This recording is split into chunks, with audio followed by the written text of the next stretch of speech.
It's May 31st, 2021. It seems way too late for the first round of the NHL playoffs, but somehow we're in Game 7 between the Toronto Maple Leafs and the Montreal Canadiens.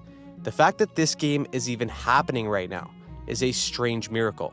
There's only 500 people in the stands, people are still wearing masks, and the Montreal Canadiens are one game away from pulling off an unbelievable upset.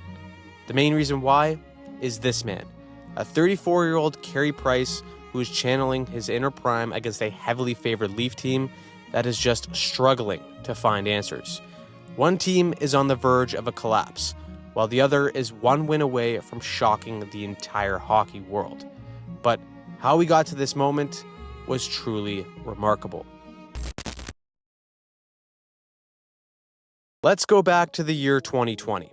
The world is still in pandemic mode, and major sports are slowly trying to find ways to get crowds back in the stadiums as the NHL wrapped up their own version of a playoff bubble. When October rolled around, fans were watching a remote draft instead of tuning in to the season opener.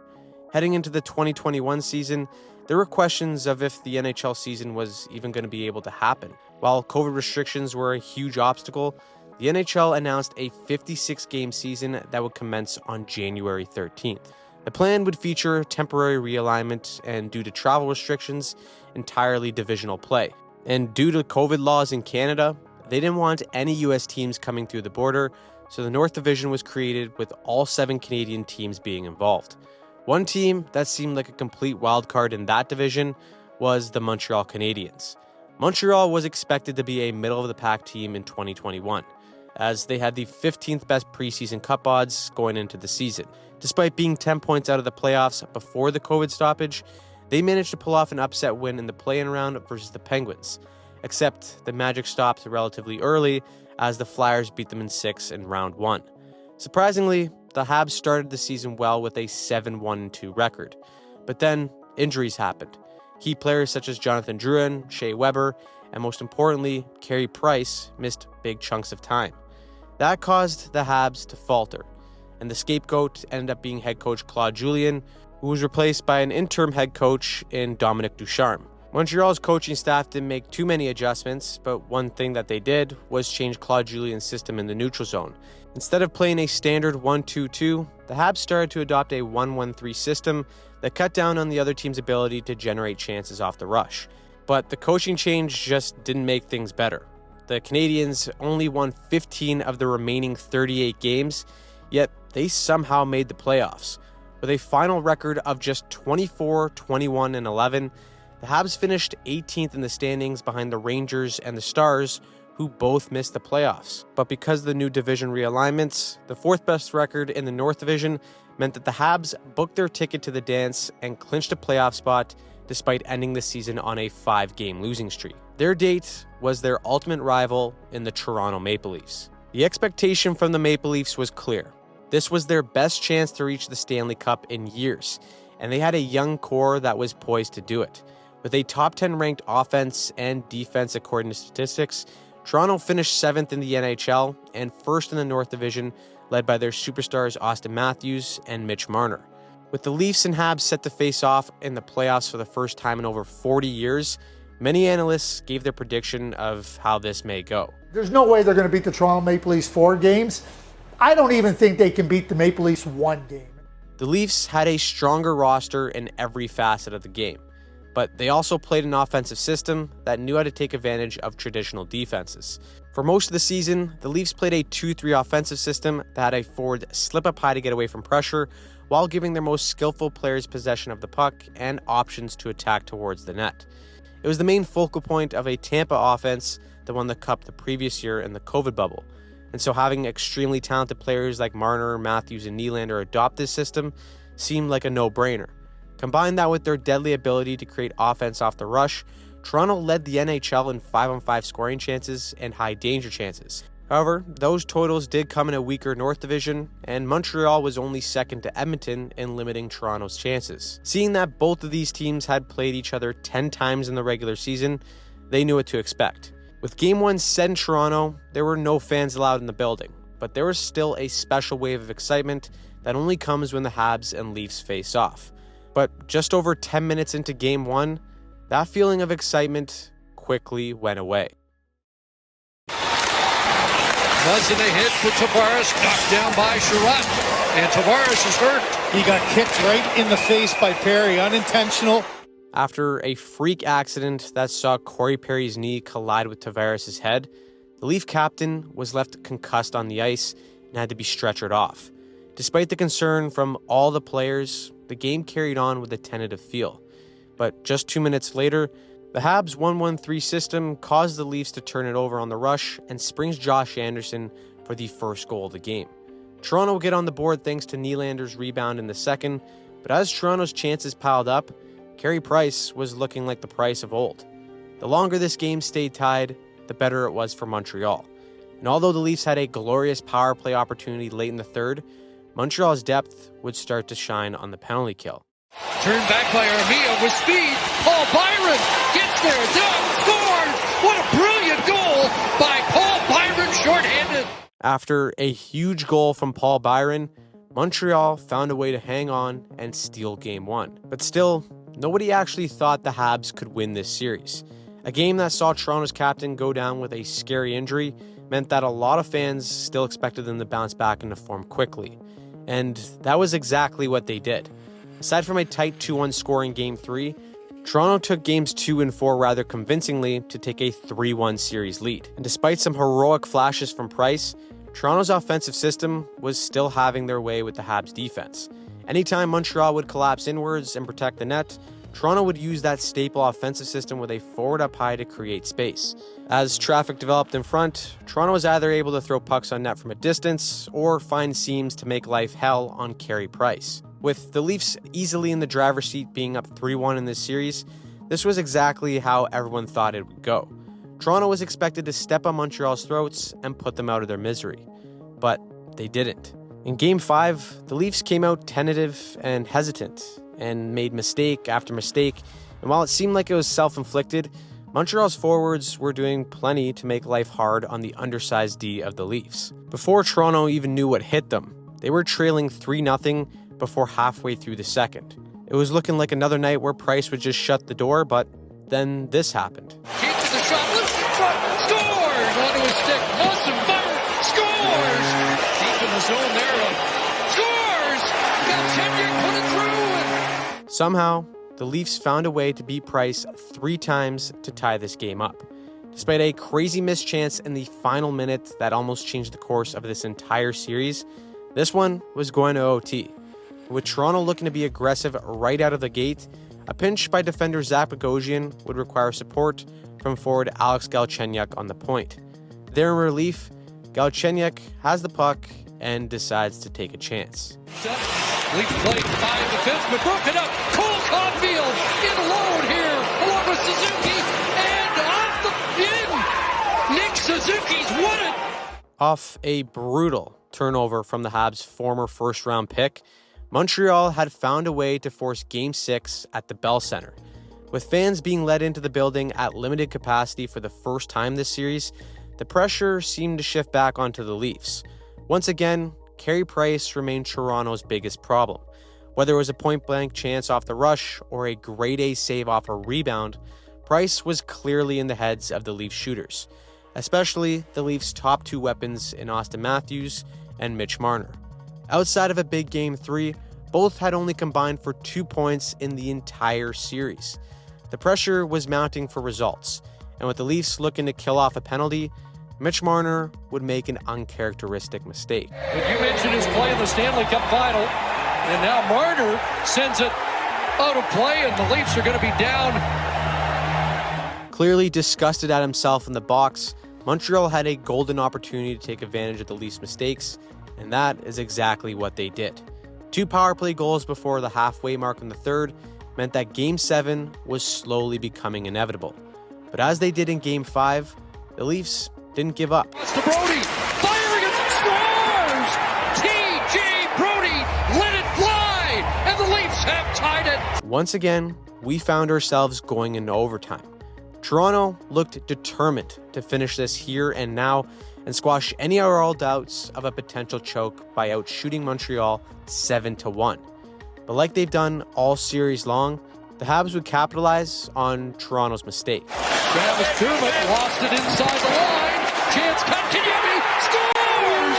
Yes, Perry, Kotkaniemi, and there will be a Game 7. After being down 3-1 in the series and having no chance against the juggernaut Leafs, Montreal forced a Game 7 back in Toronto. For a team that was notorious for choking in Game 7s, the pressure laid squarely on the shoulders of the Maple Leafs and their stars. Behind the scenes, even the Leaf coaching staff knew just how many demons that this team had in their head. This is where we're supposed to be, right here. Yeah, this is where you do it. You can exercise so many fucking demons. And they got demons in their heads, they got them in their car, they got them under their fucking beds. From the inside out, the Maple Leafs were imploding, and the man who set the bomb was Carey Price. Tactically, the Leafs had done the right things offensively up until this point to score on a dialed Price. But a few mistakes combined with slow starts forced them to constantly play catch-up against one of the game's greatest goalies. That brings us to this moment here. Game 7 in Toronto with 500 frontline workers in attendance to witness it all go down. Despite the glimmer of hope that Tavares would be ready to come back for Game 7, the Leafs would have to be without their captain for the biggest game of the season. This time, the Leafs seemed more determined to take to Montreal out of the gate. But Price made everything look like it was just another day at the office to keep this game tied at 0 going into the second.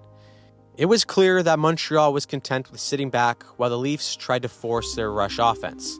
After all, it was one of the primary ways they've had success beating Price in this series. And with the second period underway, a rush chance would open up for none other than Mitch Marner. Hyman rejected, and now it's Marner, and he is stripped of the puck, and Gallagher on the counter, along with Stahl, scores! Brendan Gallagher has his first of the series, and Montreal strikes first in Game 7. After a Marner turnover and a stinker of a goal allowed by Leafs goalie Jack Campbell, Toronto once again gave up the first goal. And Montreal's plan was simple: stay structured and wait for the Leafs to make their own mistakes. The Habs certainly bent, but they didn't break. Multiple golden opportunities from the Leafs' best players were simply met by the anticipation of Carey Price. Whenever the Leafs got a good look, Price was already 2 steps ahead of the shooter. The Leafs looked defeated, and after another power play goal from Corey Perry late in the second, the collapse seemed imminent. As the third period commenced, it became abundantly clear. The Leafs were not going to beat Carey Price. And despite a late goal to give one last glimmer of hope, the collapse had been completed. And the Montreal Canadiens are headed to Winnipeg for the second round of the Stanley Cup playoffs. I've never seen a group in my time in hockey after a loss so devastated and distraught. Between Mitch Marner and Auston Matthews, which one leaves you scratching your head more? Mitch Marner, and it's really not close. 0 goals, 2 points, 17 shots in this series. 18 straight. I didn't stutter. 18 straight playoff games without a goal. So how the hell did this happen? Was it really as simple as Carey Price being that good? Well, I decided to ask my friend Pinholz Graham to dig into the numbers for me. And considering he's much more inclined analytically than I am, I want to see if the numbers match the eye test, and this is what we found. In games 5 through 7, when Toronto needed one win to move on, here's how they played period by period at all strengths based on expected goals for percentage. For anyone that's not a numbers nerd, simply put, expected goals for percentage is a measure of how much a team outplays or gets outplayed by the opponent. It's essentially a ballpark indicator of how many goals a team generates based on shot volume and quality compared to the other team. A score of 50 means you generated the same amount of expected goals as the other team, an even game. If a game is close, the expected goals for percentage is generally between 45 and 55. If your team has below a 45%, that means you got outplayed. If it's above a 55%, that means you outplayed the opponent. In every single game, the Leafs started off slowly before dominating the third period. It was enough to come back from a 2-0 and 3-0 deficit in games 5 and 6 to force overtime. But the early holes were just too deep to dig themselves out of every single time. And considering how content Montreal was to sit back and force Toronto to play their game, the numbers back it up. Having periods of 85.71 or 69.97 expected goals for like they did would mean that it would be easy to get a goal or two and win. But since they had to fight back from those deficits, especially against Carey Price, it didn't matter how well they played. There's just not enough time to surmount a 2 or 3 goal deficit against that goalie. To add to the misery, this is a chart of all even strength performance of the Maple Leafs in every elimination game in the Matthews era. Games 5 and 6 against Montreal are the only games where the Maple Leafs significantly outplayed their opponent in an elimination game. It matched how well they done in games 2, 3, and 4, but when game 7 rolled around, it was like a completely different team showed up. Considering not much changed systematically or tactically, it all came down to execution.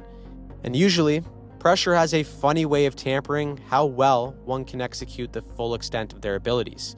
Based off of this metric, the Matthews-era Leafs have been outplayed in 18 of 20 elimination games, and the only 2 games they weren't was in games 5 and 6 of this Montreal series, both of which they lost. Carey Price was untouchable in those games. His play single-handedly planted the seed of doubt in the Leafs, and then the pressure of the moment took over. For an organization that doubled down on analytics, the numbers suggested that the Leafs should have won this series, which is probably why change was never fully considered. But the nuances and psychological battles that happen in a playoff series can't entirely be found on a spreadsheet. And sometimes there's an outlier so strong that it simply negates what the expected result should be. Carey Price and the Habs went on to sweep the Jets, beat the Golden Knights in 6, and advance to the Cup final.